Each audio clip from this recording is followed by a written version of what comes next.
সুপ্রিয় দর্শক মণ্ডলী, ফ্রন্টলাইনে স্বাগত জানাচ্ছি আপনাদের সবাইকে। দর্শক মণ্ডলী, আমাদের সঙ্গে রয়েছেন একজন দল নিরপেক্ষ ব্যক্তি, এই মুহূর্তে কোনো দলে নেই, অথচ সবাই তাকে একসময় দেখেছেন অর্থনীতিবিদ হিসাবে, রাজনীতিক হিসাবে। ডক্টর রেজা কিবরিয়া, স্বাগত আপনাকে স্টুডিওতে। ধন্যবাদ।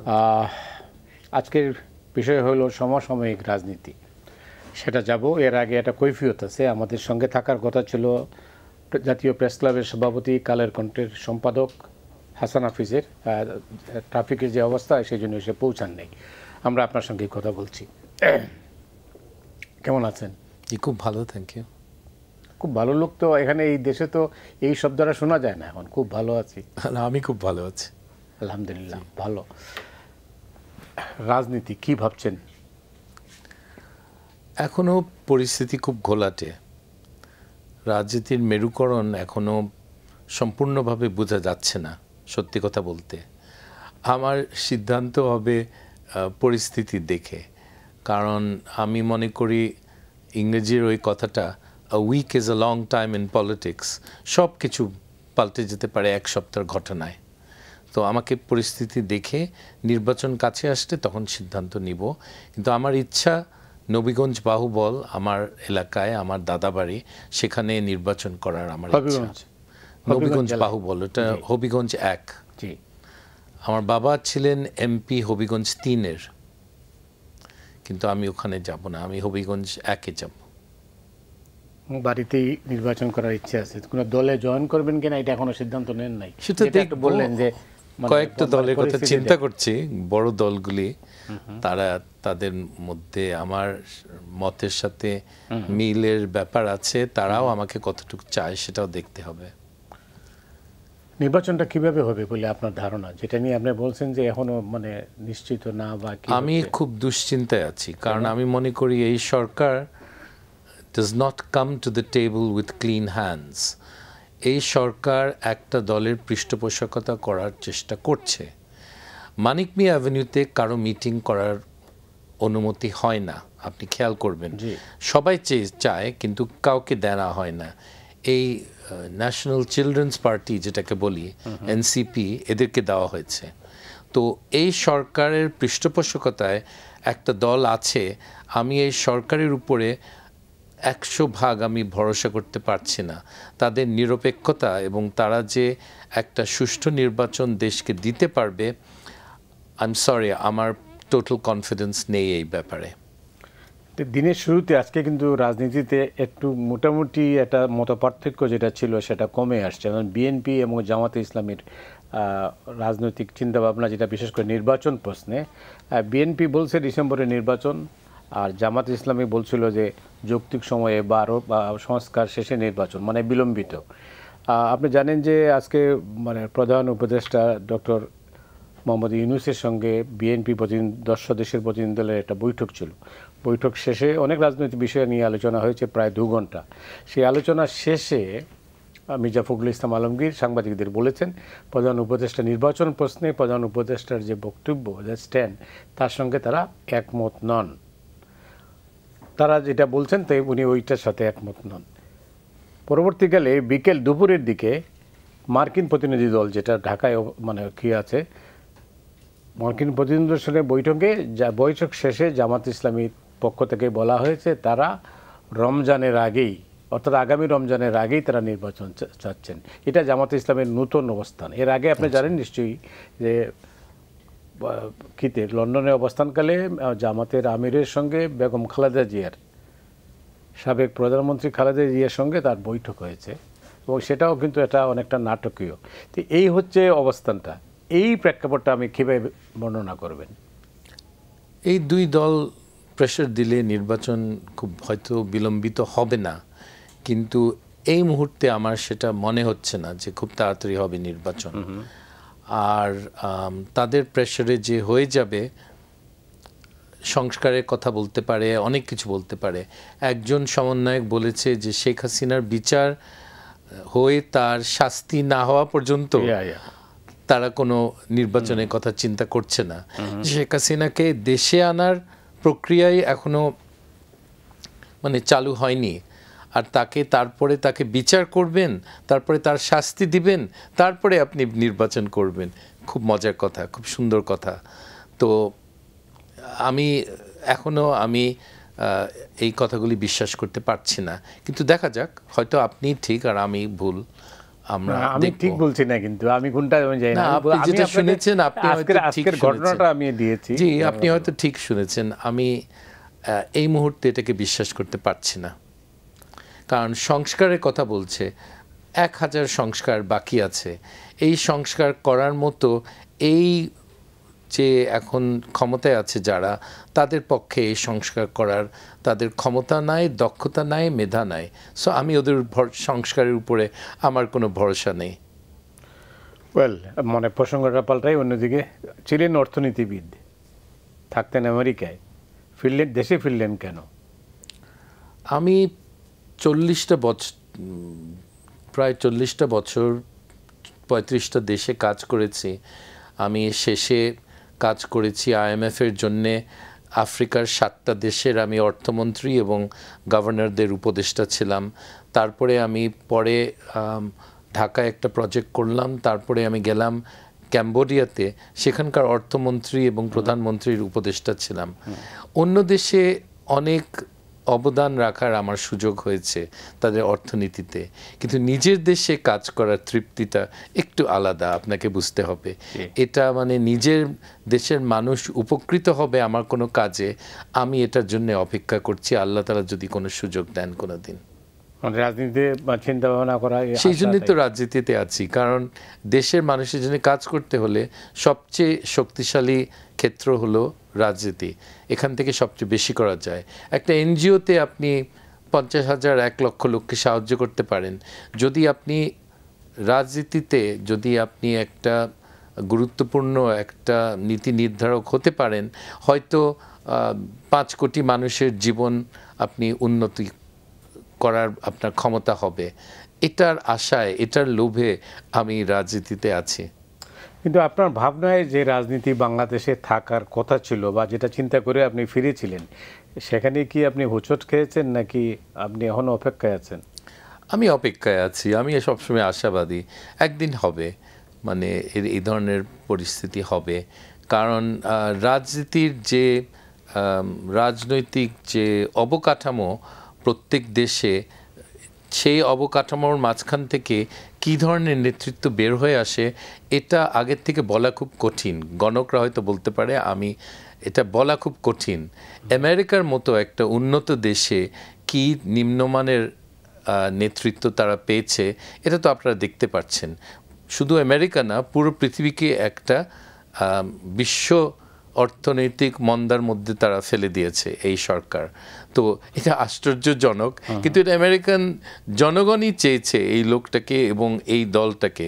সো এটা কিছু বলার নাই। আমরা গণতন্ত্রকে সম্মান করি, এই সিদ্ধান্তটাও আমাদেরকে সম্মান করতে হবে। সো বাংলাদেশে আমি আশা করছি গণতান্ত্রিক কোনো সিস্টেম থেকে ভালো কিছু বের হয়ে আসবে। এরকম হয়নি কখনো, কিন্তু আমি সবসময় আশাবাদী। কারণ আমি মনে করি আমাদের এই 54 বছর ইতিহাসে আমাদের একজনের নেতৃত্ব আমি খুব সম্মান করি এবং মনে করি ওই লোকটাকে আমরা আর পাবো না। আরও 1000 বছরে সেই ধরনের মানুষ আর জন্মাবে না। সেটা হলো শহীদ প্রেসিডেন্ট জিয়াউর রহমান। এত হাই কোয়ালিটি দেশপ্রেমিক আপনারা আর পাবেন না। এটা আমি এর কাছাকাছি যদি পাই, তাহলে আমরা দেশ হিসাবে অনেক বড় কিছু করতে পারবো। কিন্তু সে ছিল একটা এক্সেপশন। এছাড়া অনেক নিম্নমানের লোকজন আমাদের দেশের নেতৃত্বে ছিল এবং আমরা সেই জন্য সাফার করেছি। আমরা যদি 71-এ ভালো নেতৃত্ব পেতাম, আমরা এখন মালয়েশিয়া, থাইল্যান্ডের মতো কমপক্ষে হতে পারতাম এত বছরে। কিন্তু আমাদের দুর্ভাগ্য, আমরা সোহরাওয়ার্দীর বডিগার্ড আর একটা দুর্নীতিগ্রস্ত জেনারেল, আমরা তাদেরকে পেয়েছিলাম। কি করব? ভূ রাজনীতিতে বাংলাদেশের আগামী নির্বাচন বা বাংলাদেশের আগামী দিনের রাজনীতি নির্ভর করে, এটা কেউ কেউ বলছেন। আপনার কি মত? যে ওই জিও পলিটিক্সে, জি অফকোর্স, সবসময় আমরা 10ম শতাব্দীর থেকে আমরা বাইরের লোক দ্বারা নিয়ন্ত্রিত। এই জিনিসটা লোকে বলে আমরা স্বাধীন দেশ, এসব ভালো করে একটু চিন্তা করেন। 10ম শতাব্দী থেকে দিল্লির সুলতানেটের সময় থেকে বেঙ্গল ওয়াজ কন্ট্রোলড বাই ফরেনার্স। এটা দ্যাটস দ্য ট্রুথ, এবং এখনও তাই হচ্ছে। আমাদের উপরে বিদেশের মার্কেটস, অর্থনীতির বিরাট প্রভাব পড়ে, এবং আমরা এই প্রভাবের সামনে আমরা কিছুটা হেল্পলেস কেন? কারণ আমাদের দেশটা শক্তিশালী না, আমাদের অর্থনীতি আমরা শক্তিশালী করতে সক্ষম হইনি। একদিন হবে, তখন আমরা দুনিয়ার দরবারে আমাদের একটা ওয়েট থাকবে, একটা দাম থাকবে, কিন্তু এই মুহূর্তে না। আমরা এখনও পৃথিবীতে কি হচ্ছে এটার শিকার হয়ে আমাদেরকে মেনে নিতে হচ্ছে এই পরিস্থিতি। আমেরিকায় থাকাকালে আপনার এমন কোনো স্মৃতি আছে যেটা আপনাকে এখনো? অনেক স্মৃতি আছে। আমরা তো আমেরিকায় কয়েকবার ছিলাম। একটা খুব গুরুত্বপূর্ণ সময়তে ছিলাম আমরা 1971 যুদ্ধের সময়। আমার বাবা বাংলাদেশ মিশনে কাজ করতেন। তখন আমার মনে আছে আমরা মুহিত সাহেবের বাসায় জড়ো হয়েছিলাম 27শে মার্চ, এবং আমাদের মধ্যে তখন আলোচনা কি সবাইকে মেরে ফেললো, কারো কোনো বক্তব্য আমরা শুনতে পারি না। তারপরে 28 তারিখ রাত্রে আমরা শুনলাম মেজর তখন জিয়াউর রহমানের কণ্ঠ, এবং আমরা আশ্বস্ত হলাম যে না, আমাদের পক্ষের লোক কয়েকজন বেঁচে আছে। আমরা তো জানি না, কোনো খবর পাচ্ছি না, মানে ওয়েস্টার্ন মিডিয়া কোনো খবরও দিচ্ছে না নেতাদের কি হয়েছে। শুধু এই মেজর জিয়ার এটা আমাদেরকে উদ্বুদ্ধ করলো। আমরা সাহস নিয়ে তখন কাজ করলাম বাংলাদেশের জন্যে। আমার বাবা এবং অন্যরা যারা ছিলেন, মুহিত সাহেব ছিলেন, এনায়েত করিম সাহেব ছিলেন, সবাই তারা কাজ করতে শুরু করলেন বাংলাদেশের পক্ষে ওই দিন থেকে। আরেকটা গল্প আমি বলি, এটা পার্সোনাল। আমি যখন বোধহয় আমার বয়স 7, আর তখন ইউএন মিশন অফ পাকিস্তান, আব্বারা তো তখন পাকিস্তানের জন্য কাজ করতেন, একটা রিকোয়েস্ট আসলো একটা খুব বিখ্যাত টেলিভিশন শো থেকে, দ্য সানি ফক্স শো। আমেরিকায় তখন টেলিভিশন চ্যানেল মাত্র 3টা ছিল, এবং ওই বাচ্চাদের শোটা সারা আমেরিকা টিউন করত, বিরাট অডিয়েন্স। তো সানি ফক্স বলল, সেন্ড মি 2 পাকিস্তানি বয়েজ। তো আমরা গেলাম, আমি আর আরেকজন আকবর বলে। তারপরে আমাদেরকে তার পাশে বসালো সানি ফক্স শোতে শুরুতে। তারপরে আকবরকে বলল, Akbar, can you say something in Pakistani that the show is about to begin. Akbar খুব, মানে দেশ থেকে খুবই বিচ্ছিন্ন তারা। সে বলে, আই ডোন্ট স্পিক পাকিস্তানি, মানে উর্দুও বলেনি, just I don't speak Pakistani. তো সানি ফক্স ওকে আর পাত্তা দিল না। তখন আমাকে জিজ্ঞেস করলো, ক্যান ইউ সে ইট? আমি বললাম, yes, I will say it in Bengali.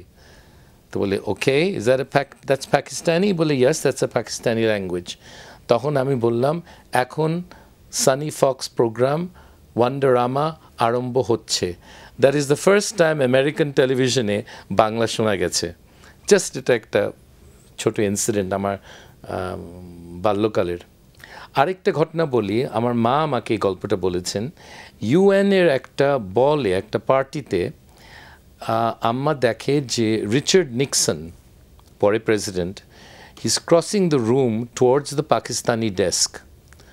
আর আম্মার পাশে দাঁড়িয়ে আম্মার সাথে কথা বলতে শুরু করলেন, এবং আম্মাকে খুব বেশি কিছু কথা বলেননি, কিন্তু একটা কথা খুব গুরুত্বপূর্ণ, I am and always will be a friend of Pakistan.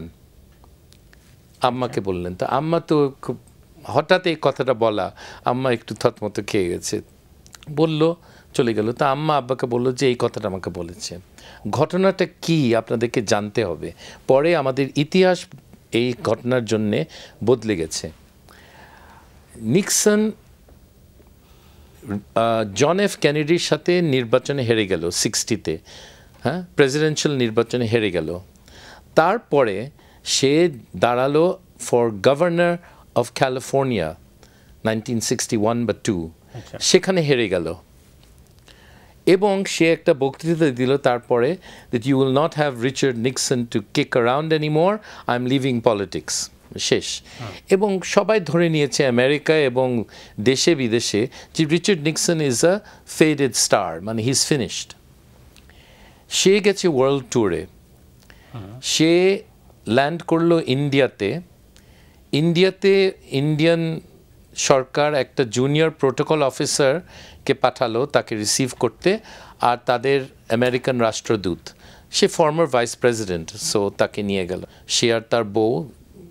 তারপরে তাদের নেক্সট লেগ ছিল পাকিস্তান। আচ্ছা, পাকিস্তানে প্লেন ল্যান্ড করে সে দেখে যে সামথিং স্ট্রেঞ্জ, সব পুরো আর্মির স্টাফ জেনারেলরা সব দাঁড়িয়ে আছে, তাদের মেডেল আলোতে রৌদ্রে ঝলমল করছে, এবং সব ক্যাবিনেট দাঁড়িয়ে আছে, রেড কার্পেট দিয়েছে। বলে হু ইজ দিস ফর? আচ্ছা, তখন বল sir it's for you.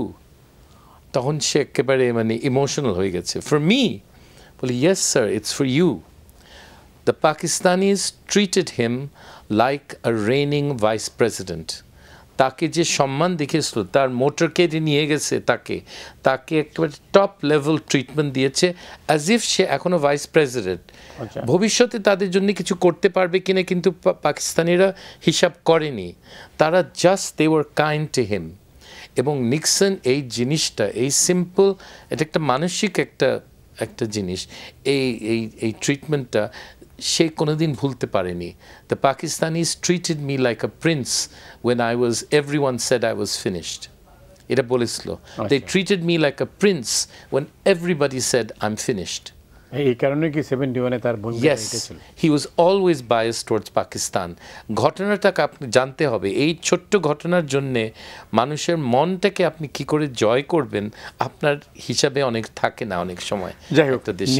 Anyway ঘটনাটা বললাম। পরে আমেরিকার তো পাকিস্তানের পক্ষে গেল, চায়নার সাথে সম্পর্ক হলো, অনেক কিছু হলো। নিক্সন থেকে ডোনাল্ড ট্রাম্পের সর্বশেষ অবস্থা নিশ্চয়ই লক্ষ্য করছেন। দুনিয়াব্যাপী বাণিজ্য যুদ্ধ চলছে, এই পরিস্থিতিতে একজন অর্থনীতিবিদ হিসাবে আপনি কিভাবে দেখছেন? প্রথমে পরিসংখ্যান, আমার ধারণা যে আমেরিকান ইকোনমি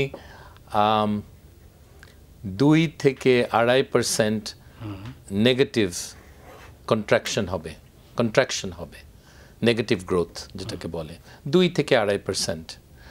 এবং বিশ্ব অর্থনীতির 1.5 থেকে 2% কমে আসবে এর ফলে।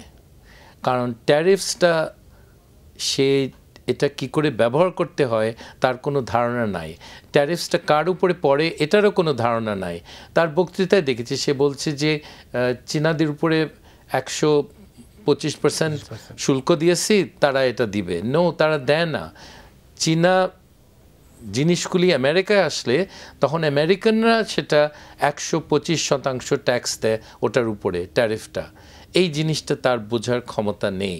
সে ওয়ার্টনের গ্র্যাজুয়েট, কিন্তু তার এত মানে উপদেষ্টা, তারা কি সেভাবে তাকে ব্রিফ? তার উপদেষ্টাও ইডিয়েট মার্কা উপদেষ্টা রেখেছে একটা পল নাভারো, ট্রেড রিপ্রেজেন্টেটিভ, আর অন্যরা তারা ক্ষমতার লোভে তার সাথে কোনো তর্ক করার মতো কোনো অবস্থান নাই।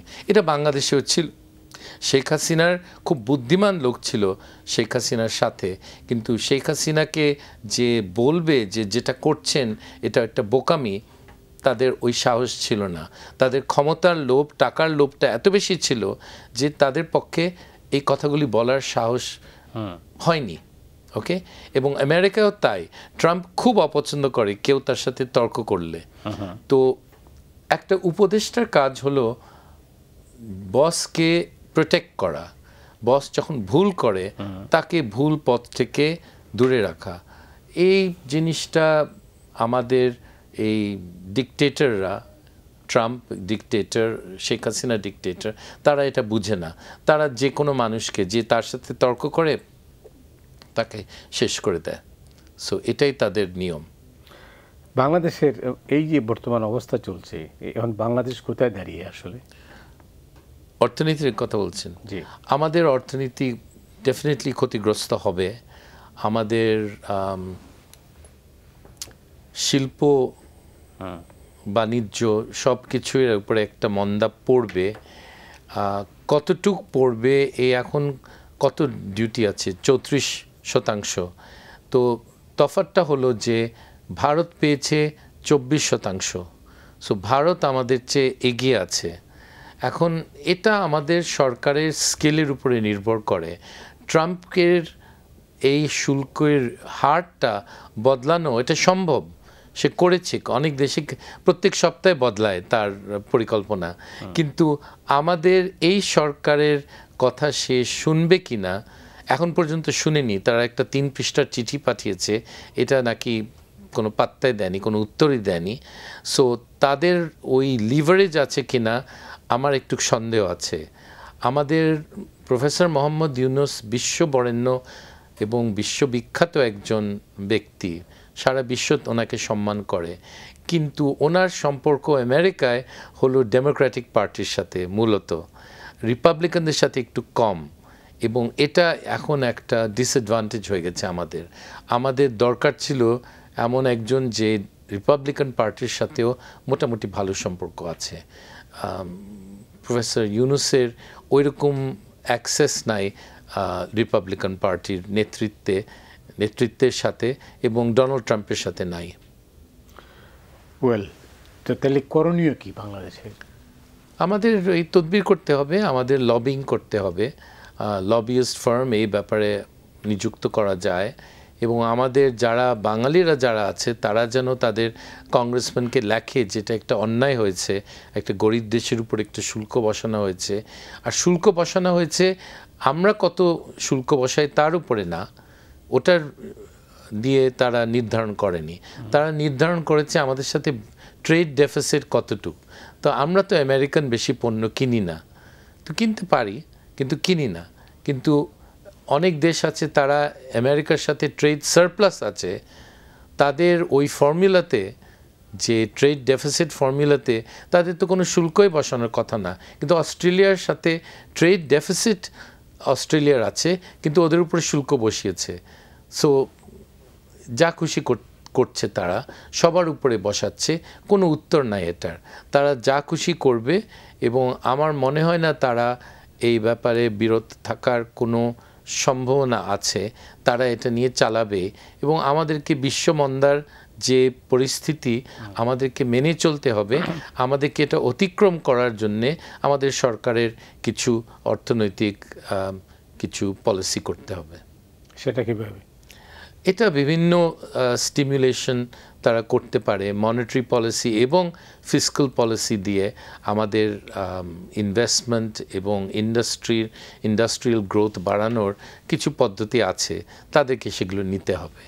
কারণ আমেরিকার উপরে এবং পৃথিবীর বাজারের উপরে 100% নির্ভরশীল হয়ে থাকা এটা বুদ্ধিমানের কাজ না। বাংলাদেশের গার্মেন্টস কি ক্ষতিগ্রস্ত হতে পারে? অফকোর্স ক্ষতিগ্রস্ত হবে। তাদের উপরে 34% এখন শুল্ক বসেছে, কিন্তু এটা দেখতে হবে কি হয়, কারণ চীনার গার্মেন্টসের উপরে 125% পড়েছে। সো যদি ওদের কিছু অর্ডার আমাদের দিকে আসে তাহলে ভালো, কিন্তু ভয় হলো যে আমাদের অর্ডার চলে যাবে ভারতের দিকে, তাদের তো আরও কম 24%, ভিয়েতনামের 55%, তাদের কিছু অর্ডার আমাদের দিকে আসবে, আমাদের তো 34%। তো এটা এখন মন্দের ভালো, এই অবস্থায় আমাদেরকে দেখতে হবে আমাদের কি পরিস্থিতি দাঁড়ায়। এই অবস্থায় বাংলাদেশের অর্থনীতি কোন পথে আছে? আপনি কি সঠিক পথে আছে? হ্যাঁ, মোটামুটি এই ধাক্কাটা এটা অবজর্ভ করার মতো ক্ষমতা আছে কিনা আমাদেরকে দেখতে হবে। এই মুহূর্তে বোঝা যাচ্ছে না আমরা কতটুক আমাদের এক্সপোর্ট অর্ডার হারাবো। আমরা চায়নার জন্য আমাদের অর্ডার বাড়তেও পারে, যে চাইনিজ অর্ডারগুলি আমাদের যদি দিকে চলে আসে বাড়তেও পারে, এটা এখনও ঠিক নাই। এটা সামনের 2 মাসের পরিসংখ্যানে এটা আপনারা দেখতে পারবেন কি হয়েছে, এবং গার্মেন্টস আলাদের সাথে আলাপ করে আপনি এটা আন্দাজ করতে পারবেন। আমার এই খবরটা নেই। তেমন আপনার কাছে যাই, আপনার অভিজ্ঞতা কি হচ্ছে কি বিষয়ে? সব বিষয়ে রাজনীতি, এই মুহূর্তে তো রাজনীতি সমসাময়িক রাজনীতি হচ্ছে আমাদের। আমরা আমাদের কালের কণ্ঠে আজকে লিখেছি যে হঠাৎ রাজনীতির মাঠে গরম হাওয়া। হ্যাঁ, কেন? নির্বাচন কবে হবে, নির্বাচন পিছিয়ে যাবে নাকি কবের মধ্যে হবে? বিএনপি তো বলেছে যে তারা সন্তুষ্ট না, প্রধান উপদেষ্টার সঙ্গে দেখা করে বলেছে তারা সন্তুষ্ট না। নানান ধরনের কথাবার্তা হচ্ছে আগে ডিম আগে না মুরগি আগে এই অবস্থা, সংস্কার আগে নাকি নির্বাচন আগে? নির্বাচন তো হতেই হবে, আগেই হতে হবে, যতটা দ্রুত সম্ভব। কারণ সংস্কারের কথা তো বিএনপি বহু আগেই বলেছে এবং বিএনপি তো ত্যাগ স্বীকার করেছে, রাজপথে তারা প্রাণ দিয়েছে, জেল জুলুম গুম খুন, ঘর ছাড়া হয়েছে না তারা কোটি কোটি, তাই না? সেটা একটা নজিরবিহীন ঘটনা যে এই যে ফ্যাসিজমের যেই রকম আমরা দেখেছি 16 বছরে যে নিপীড়ন নিষ্পেষণ, 3টা নির্বাচন, প্রহসন, বিশ্বের কাছে আমাদের মাথাকে মানে ভুলুণ্ঠিত করে দিয়েছে, আমাদের মর্যাদাকে, যে একটা আমিডামিন নির্বাচন, রাতের নির্বাচন, বিনা প্রতিদ্বন্দ্বীদের একটা পৈশাচিক একটা অবস্থার মধ্যে থেকে আমরা জাতি এত রক্ত দিয়ে আমরা মুক্তি পেয়েছি, সেই রক্তের সঙ্গে যেন আমরা বেইমানি না করি। একটা নির্বাচন তো হতেই হবে, একটা সুষ্ঠু গণতান্ত্রিক গ্রহণযোগ্য আন্তর্জাতিকভাবে মানসম্পন্ন একটা নির্বাচন হতে হবে, সেখানে তারা দেশ শাসনটা করবে। কারণ 25 জন উপদেষ্টা তো অনন্তকাল তো দেশ চালাতে পারেন, তাদের তো সেরকম লেয়ার নাই একটা যে তারা সিদ্ধান্ত নেবে সেটা বাস্তবায়নের জন্য স্তরে স্তরে তো কর্মী বাহিনী লাগবে, তাই না? এটা এক উপদেষ্টা আমাদেরকে কাছে স্বীকার করেছেন যে আমাদের তো সেরকম কর্মী বাহিনী নাই, আমরা যে একটা কোনো নির্দেশ বাস্তবায়ন করব সেটার কিন্তু আমাদের কর্মী বাহিনী নাই। শুধু প্রশাসন দিয়ে, শুধু পুলিশ দিয়ে হবে না, আর পুলিশ ব্যবস্থা তো ভেঙে ফেলেছে, তাই না? প্রশাসন, বিচার ব্যবস্থা, শিক্ষা ব্যবস্থা সব কিছুই কিন্তু ধ্বংস হয়ে গেছে। তো এই ভগ্নস্তূপের মধ্যে কিন্তু আশার অঙ্কুর হচ্ছে একটা জাতীয় ঐক্য। এবং আমরা জানি যে দেশের মধ্যে দেশের বাইরে কিন্তু ষড়যন্ত্র ক্রিয়াশীল আছে নানান ধরনের, আমরা দেখতে পাচ্ছি। এবং শেখ হাসিনা ভারতে থেকে হুমকি দিচ্ছে, নানান ধরনের উস্কানিমূলক বক্তব্য দিচ্ছে, সেগুলি ধ্বংসের কিন্তু একটা ইশারা আমরা পাচ্ছি। সেগুলি ভেতরে ফ্যাসিবাদের দোসররাও কিন্তু সক্রিয় আছে। কালো টাকা যে সম্পদ পাচার হয়েছে দেশের থেকে, সেই কালো টাকা দিয়ে নানান ধরনের অস্থিতিশীলতা তৈরি করার জন্য ষড়যন্ত্র হচ্ছে, সেগুলিকে রুখে দাঁড়াতে হবে। আমরা 18 কোটি মানুষ ঐক্যবদ্ধ যদি থাকি, কোনো শক্তি নাই পৃথিবীর যে আমাদেরকে প্রধানত করে রাখতে পারে। অনেক ধন্যবাদ। আপনি নিশ্চয়ই জানেন যে আজকের ডেভেলপমেন্ট হচ্ছে যে জামাতে ইসলামী এতদিন বিলম্বিত নির্বাচনের পক্ষেই ছিল, তারা মত দিয়েছে যে রমজানের আগেই তারা নির্বাচন চাচ্ছে। এই ডেভেলপমেন্টটা হয়েছে বেগম খালেদা জিয়ার সঙ্গে বৈঠকের পর। হ্যাঁ, বৈঠকের পর হয়েছে। এবং জামায়াতে ইসলামী কিন্তু ফাম্বলও করছে, তারা আওয়ামী লীগকে সাধারণ ক্ষমা ঘোষণা করার কথা বলে তারপরে আবার সেটা থেকে সরে এসছে, নানান ধরনের জিনিস হচ্ছে। আমরা কোনোভাবেই দেশটাকে একটা উগ্র মৌলবাদী দেশ হিসেবে আমরা চাই না, এবং সেটা আমরা কিন্তু তাদের সাস্টেনও করতে পারবো না, আমরা বিশ্বেও পারবো না, সেনা শাসনও আমরা সাস্টেন করতে পারবো না সত্যিকারের অর্থে। এবং ছাত্ররা পরিষ্কার বলে দিয়েছে যে আমরা সেনা শাসন চাই না, এটা আমি দায়িত্ব নিয়ে বলতে চাই। জালফাসি যদি হয় হবে আবার, কিন্তু এটা হলো বাস্তবতা এবং এটা হলো সত্যি কথা। তবে এখন 36 জুলাই যেটা, সেটা প্রাথমিক বিজয় আমি মনে করি। মূল চ্যালেঞ্জটা সামনে, সেটাকে সংহত করা, সেটাকে স্থায়ী করা, টেকসই করা, এবং এটার সুফল ঘরে ঘরে পৌঁছে দেওয়া, এবং শহীদরা যে স্বপ্ন দেখেছিলেন সেই স্বপ্নকে বাস্তবায়ন করা, এই ফ্যাসিবাদ মুক্ত একটা দেশ গড়ে তোলা, বৈষম্য মুক্ত একটা দেশ গড়ে তোলাটা হচ্ছে বড় অঙ্গীকার। এবং সেটা হলো অনেক দূরের পথ এবং কণ্টকাকীর্ণ পথ। সেটা রাজনৈতিক শক্তিই পারবে এটাকে বাস্তবায়ন করতে, যদি তাদের মধ্যে সেই সদিচ্ছাটা থাকে, অঙ্গীকারটা থাকে, দেশপ্রেমটা থাকে, সহিষ্ণুতাটা থাকে। অনেক ধন্যবাদ।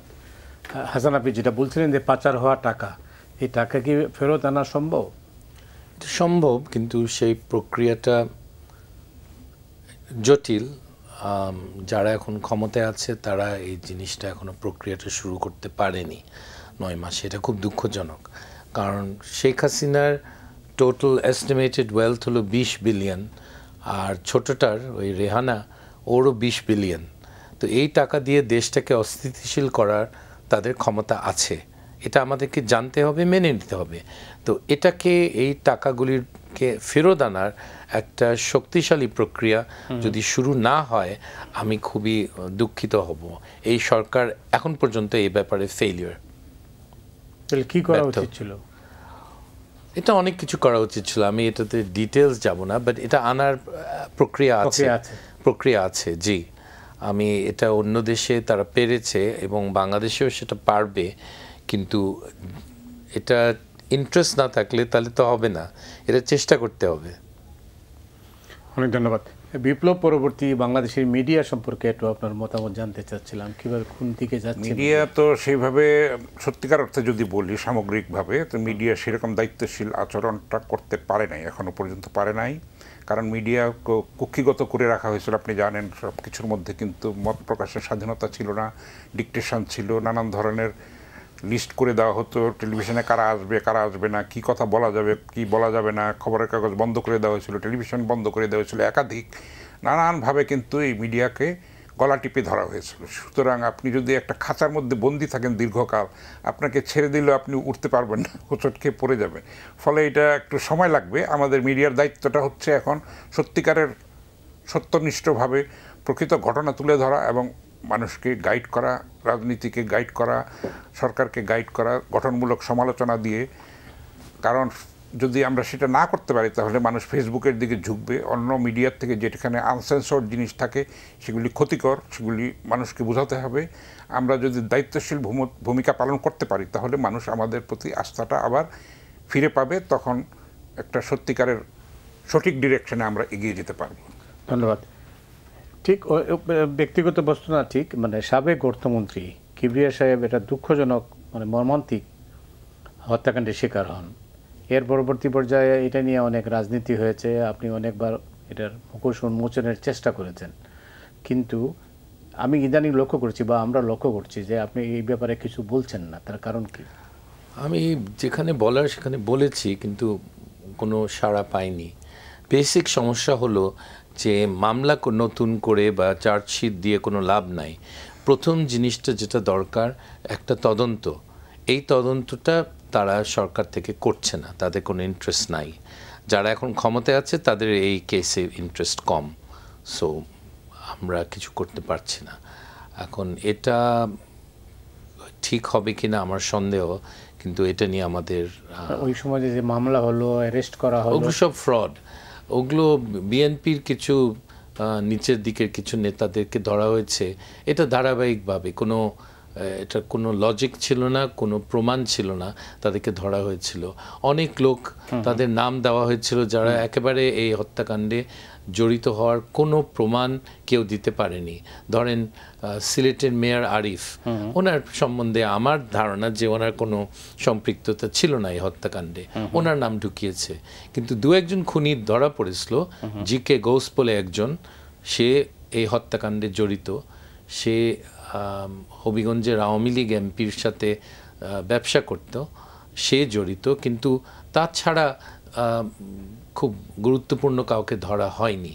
কিন্তু আসল খুনিরা আওয়ামী লীগের তৎকালীন আবু জহির যে এমপি, তারপরে বানিয়াচংয়ের এমপি মজিদ খান, তারপরে আওয়ামী লীগের সভাপতি ডক্টর মুশফিক চৌধুরী, এদের নাম দেখা যায়নি। সো এটা ইম্পর্ট্যান্ট লোকদেরকে ধরা হয়নি। তাদেরকে আড়াল করার জন্য শেখ হাসিনা 15 বছর চেষ্টা করেছে। কেন করেছে এটা একটা প্রশ্ন, কারণ টাকার উৎস ছিল সালমান এফ রহমান, তার নিজের লোক, শেখ হাসিনার নিজের লোক, হয়তো সেই কারণে, কিন্তু আমি জানি না শেখ হাসিনা জড়িত ছিল কি না এই প্রশ্ন উঠেছে, কিন্তু এটার কোনো প্রমাণ আমি পাইনি। কিন্তু এই 15 বছরে সে যে আসল খুনিদেরকে আড়াল করতে চেষ্টা করেছে এটার প্রমাণ তো সবার সামনে আছে। সো দেখা যাক, এটা ভবিষ্যতে বোঝা যাবে, এখন বোঝা যাবে না। এই সরকার এই ব্যাপারে কোনো উদ্যোগ নেবে না। এই প্রসঙ্গে আপনার কি বলার আছে? হ্যাঁ, এটা তো হত্যাকাণ্ড তো একটাই হয়েছে 15ই আগস্ট, আর কোনো হত্যাকাণ্ড, তারপর মানবতা বিরোধী আন্দোলন মানে যে বিচার করা হচ্ছে সেগুলি, আর যাদের প্রাণ গেছে সেগুলি বিচার তো আমরা চাই, প্রত্যেকটা হত্যাকাণ্ডের আমরা বিচার চাই। সিরাজ শিকদারের হত্যাকাণ্ডের বিচার চাই, তারপরে যে রক্ষী বাহিনী যে এত প্রাণ নিয়েছে তরুণদের, মেধাবী তরুণদের, সেগুলির বিচার চাই। সাগর রুনি আপনি দেখেন 117তম বার এটা পিছালো, এটা একটা প্রহসন হয়ে গেছে। তো এই সরকার সেইখানে তো দৃঢ়তার পরিচয় দিচ্ছে না, কমিটমেন্টের পরিচয় দিচ্ছে না, নিরপেক্ষতার পরিচয় দিচ্ছে না, সত্যিকার অর্থে যদি বলি। কিন্তু আগের সরকারও দেয় না, এই সরকারের বাধাটা কোথায়? এই সরকারের বাধাটা কোথায়? সেটাই তো রহস্যজনক। সুতরাং তাদের লক্ষ্য হচ্ছে যে, এখন মনে হচ্ছে অ্যাপারেন্টলি মনে হচ্ছে যে তাদের কোনো না কোনোভাবে লিঙ্গার করে ক্ষমতায় টিকে থাকা দীর্ঘ সময়, সেটা কিন্তু গ্রহণযোগ্য হবে না, আন্তর্জাতিকভাবেও হবে না, দেশের মধ্যেও হবে না, পলিটিশিয়ানরাও সেটা পছন্দ করবে না এবং ছাত্ররাও সেটা পছন্দ করবে না। তো এইটা বুঝতে হবে, এই ভাষাটা বুঝতে হবে, জনগণের ভাষাটা। আপনি দেখেন যে পেঁয়াজ রাতারাতি 15 টাকা বেড়ে গেছে, তো এইটার যে সিন্ডিকেশন আছে আবার ভারত থেকে আনার জন্য একটা ষড়যন্ত্র হচ্ছে, তাই না? আপনি দেশের ব্যবসায়ীদেরকে কোনো গুরুত্ব দিচ্ছেন না, আপনি গ্যাসের দাম বাড়িয়ে দিচ্ছেন, আপনি বিদেশের থেকে বিনিয়োগ এনে এত টাকা খরচ করে কি 3100 কোটি টাকা, তো বহুবারম্ভে লঘুক্রিয়া হয়ে যাচ্ছে না এগুলি। তা আপনি তো স্বদেশী ঠাকুর ছাড়ি বিদেশি কুকুর ধরি করলে তো হবে না, আপনার তো সেই জিনিসগুলি বুঝতে হবে। এটা তো পলিটিক্যাল সরকার না, সুতরাং দীর্ঘকাল তো এরা এটা সাস্টেন করতে পারবে না, মানে অ্যাড্রেস করতে পারবে না, সমস্যাগুলি পারছে না। আইনশৃঙ্খলা পরিস্থিতি যে ভয়ঙ্কর অবস্থা ছিল কিছুটা এখন কাটিয়ে উঠেছে, কিন্তু সেই চ্যালেঞ্জগুলি রয়ে গেছে, কিন্তু সেই ক্লিয়ারেন্সগুলি তারা করতে পারে না। ফেসিস্টগুলি তারা কিন্তু অপসারণ করতে পারে না, বিভিন্ন সেক্টরে কিন্তু সেই দোসররা রয়ে গেছে এবং তারা অ্যাক্টিভ আছে এবং তারা ষড়যন্ত্রে নাক গলাচ্ছে এবং সেগুলি ঘোট পাকাচ্ছে। আপনি দেখেন একটার পর একটা যে এরকম চারুকলার যেই পুড়িয়ে দেওয়া হলো এবং আবার আজকে আর্টিস্টের বাড়িতে আগুন দেওয়া হয়েছে, তাই না? এগুলি নানান ধরনের সংখ্যালঘু কার্ড খেলার চেষ্টা করা হচ্ছে, যেটা ভারত এটাকে ক্যাশ করে, ভারতের মিডিয়া একটা অন্যায়ভাবে এগুলি করে প্রপাগান্ডা করে আমাদের দেশটাকে অস্থিতিশীল করতে চাচ্ছে। তারা কোনোভাবে ইউনিট সরকারকে মেনে নিতে চাচ্ছে না, সেটাও কোনোভাবে গ্রহণযোগ্য না। আমরা ভারতের বন্ধুত্ব চাই, আমরা তাদের কাছে কৃতজ্ঞ, আমাদের মুক্তিযুদ্ধে সহায়তা করেছে, কিন্তু আমরা আমাদের মাথা বিক্রি করে দিতে চাই না, পারি না সেটা। আমরা একটা স্বাধীন দেশ, রক্তের বিনিময়ে আমরা দেশ স্বাধীন করেছি, কাঁটাতারে কোনো ফেলানির লাশ সীমান্তে আমরা দেখতে চাই না। সীমান্তে রক্তের বন্যা, এটা চীনের সঙ্গেও তো সীমান্ত আছে, সেখানে একটা খুন করে দেখুক না, একটা তখন কি একটা অবস্থা হবে। আমি মনে করি এই সরকার সঠিক লাইনে আছে, চীনের সঙ্গে বন্ধুত্ব আমাদের দরকার আছে। চীন বিশ্ব নেতা এবং চীনের সহায়তা পেলে আমরা মায়ানমারের যে রোহিঙ্গার সমস্যা সেটার থেকে আমরা ক্লিয়ারেন্স পাবো, অব্যাহতি পাবো। সেই নোবেল প্রাইজ পাওয়ার তথাকথিত যেই 11 লক্ষ যেই সেটা প্রহসন, ছোটো বোন বলেছে বড় বোনকে, আমরা কি এদেরকে খাওয়াতে পারবো না? মনে হয় প্রত্যেক টাকা জমি জমা বিক্রি করে খাওয়াবে। এগুলি তো ঠিক না, এগুলি গ্রহণযোগ্য, এগুলি বিচার হওয়া উচিত, প্রত্যেকটার বিচার হওয়া উচিত। এই ফ্রড, এই যে রাজনৈতিক যে প্রহসন এবং মিথ্যাচার এবং ভণ্ডামি, দেশের মানুষের ভাগ্য নিয়ে ছিনিমিনি খেলা, এগুলি কিন্তু প্রত্যেকটার বিচার হওয়া উচিত। আমি মনে করি এগুলি যুদ্ধাপরাধীর থেকেও বড় অপরাধ। কিন্তু বিচার তো হয় না, বিচার হয় না, কিন্তু হতে হবে, আজ হোক কাল হোক। এই যে ডক্টর কিবরিয়ার বিচার হয়নি, তো এটা তো হতে হবে, এগুলি বিচার হতে হবে, দেরিতে হলেও হতে হবে। সত্য কিন্তু বেরিয়ে আসে, দেরিতে হলেও বেরিয়ে আসে। আমাদের সেই জিলটা রাখতে হবে, সেই কমিটমেন্টটা থাকতে হবে। এই যে এতগুলি বাচ্চাকে গুলি করে মারলো, এতগুলি বাচ্চাকে পঙ্গু করলো, ওদের বিরুদ্ধে কেস করে ওদের বাংলাদেশে এনে ওদের বিচার করা দরকার। আমি মনে করি যে এই বাচ্চাদের বাবা মারা, তাদের কোনো শান্তি হবে না যতদিন শেখ হাসিনা ওয়াজেদ ফাঁসির মঞ্চে না ঝুলে, কোনো শান্তি হবে না অনেক মানুষের। এবং এটা করার জন্যে এই সরকার কি খুব শক্তিশালী পদক্ষেপ নিয়েছে?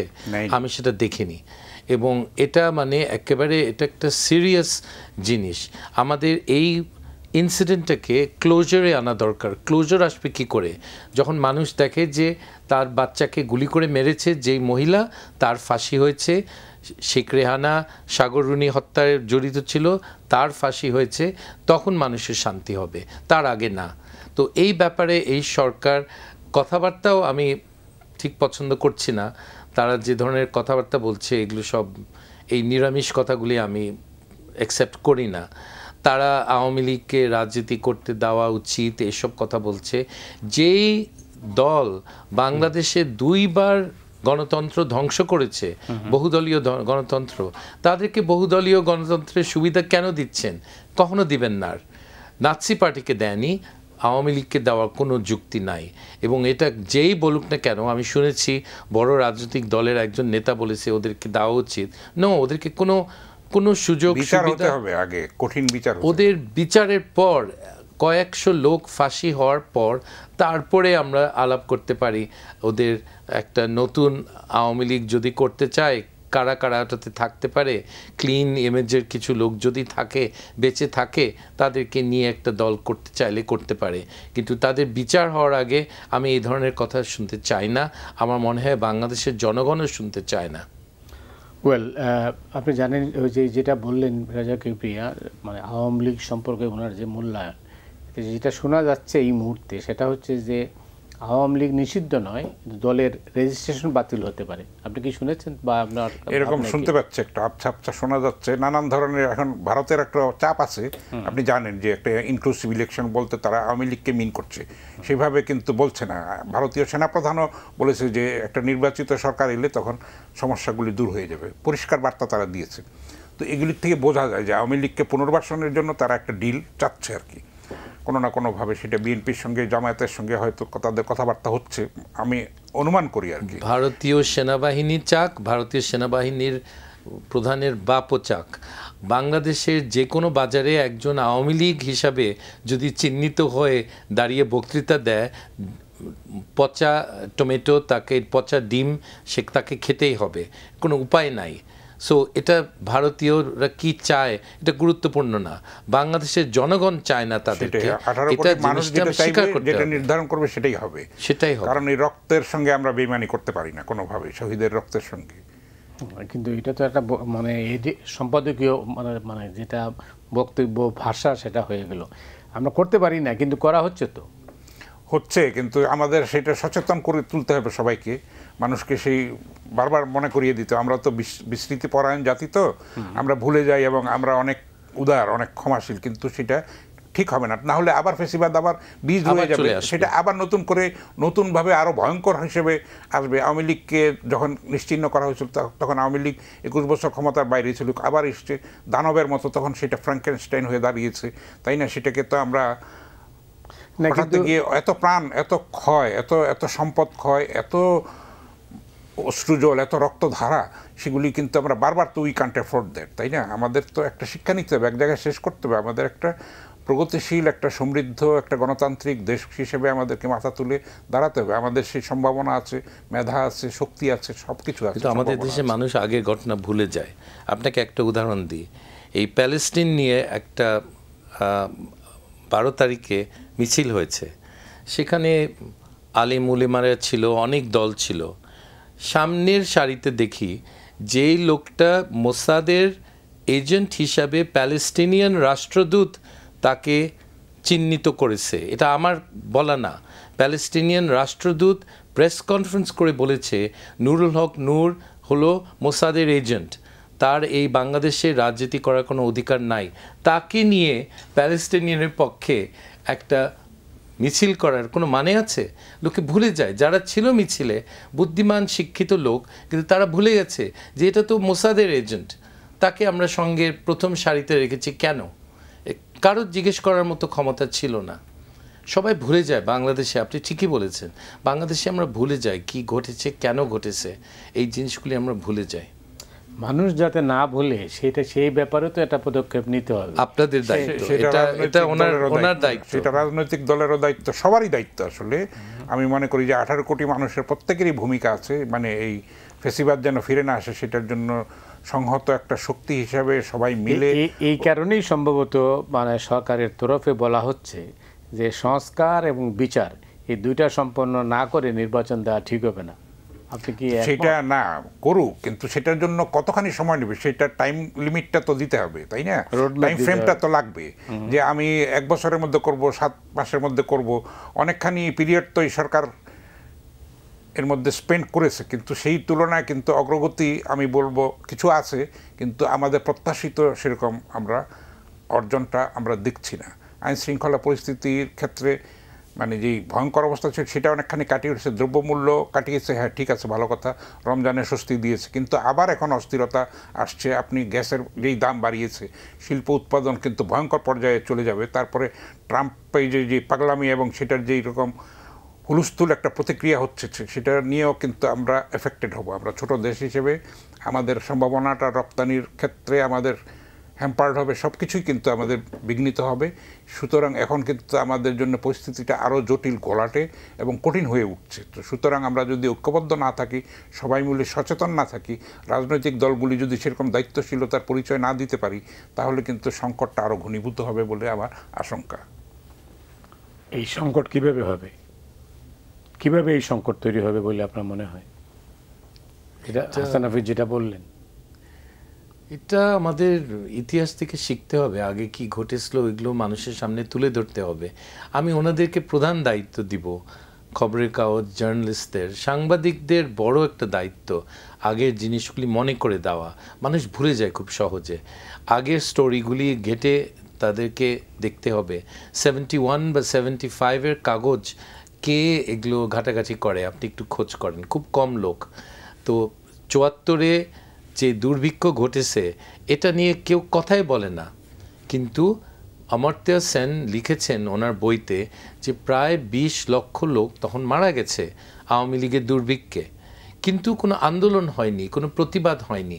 যারা ক্ষুধার্ত, যারা মরে যাচ্ছে ক্ষুধায়, তারা কিন্তু আন্দোলন করে না, তারা প্রতিবাদও করে না, রায়টও করে না, তারা জাস্ট মরে যায়।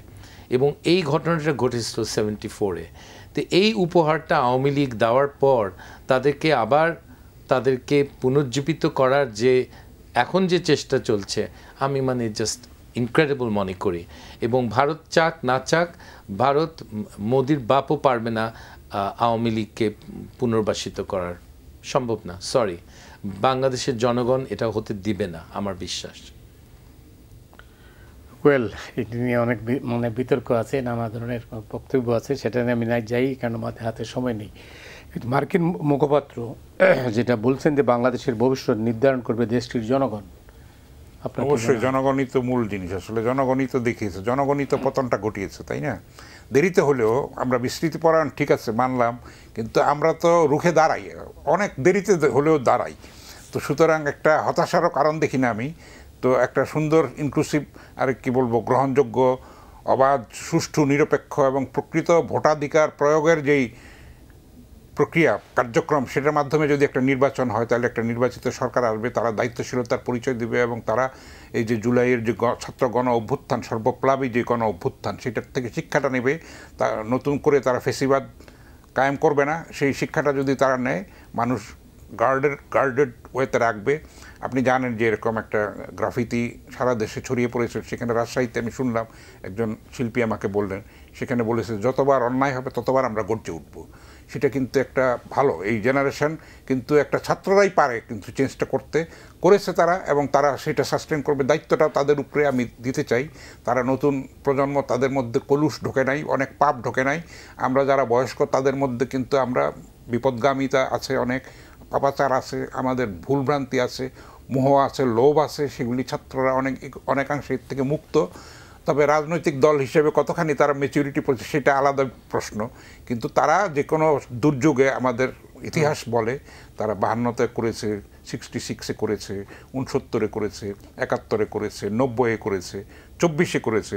তো সুতরাং তারাই আমাদের শক্তি। তাদেরকে সেইভাবে যদি আমরা গাইড করতে পারি, তাহলে অবশ্যই আশার একটা আলো আমরা দেখতে পাবো।